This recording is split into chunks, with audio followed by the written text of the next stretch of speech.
Hi అండి. ఈరోజు అమ్ములమ్మకి carrot rice చేసిన. నేనైతే ఇలా చేస్తానండి. ఒకసారి మీరు ఎట్లా చేస్తారో చెప్పండి. అంటే ఆయిల్ ఇట్లా ఏం యూజ్ అయ్యా, అంటే కొంతమంది నెయ్యి కూడా వేస్తారు, కానీ నేను అవేమి అసలు తాలింపయ్యా. డైరెక్ట్ ఇట్లా బియ్యంలో ఇది కట్ చేసి కొంచెం కడిగి పొయ్యి మీద పెట్టేస్తా అంతే. అందులో ఏమన్నా కూరగాయలు చిన్న చిన్న కొంచెం కొంచెం వేస్తా, ఎక్కువ వేయ. కొంచెం ఒక 2-3 బిన్నీస్, ఒక చిన్న హాఫ్ కొంచెం టమాటా అట్లా వేస్తా. మీరు ఎట్లా వేస్తారో చెప్పండి. ఇగో జర చూడండి ఎట్లా సావ కొడుతుంది నన్ను. అదంట క్రీమ్ తీసి ఇవ్వాలంట. క్రీమ్ తీసి ఇస్తే అది ముఖానికి రాసుకుంటుందంట.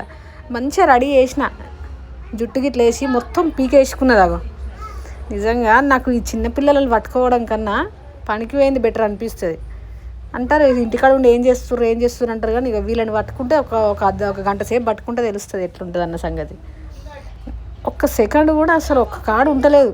నా పని మీద నేనుంటే అల్ల ముడుతుంది, ఇళ్ళ ముడుతుంది, ఆ గ్యాస్ కాడికి పోయి గ్యాస్ తిప్పుతుంది. మా నిజంగా చిన్నపిల్లలు ఉంటే ఎంత కష్టపడి వీళ్ళు పెద్ద పెరగదాకా ఇదే కోసం ఉంటుంది కదా. మీ ఇంట్లో కూడా ఉన్నారా ఇలాంటి వాళ్ళు?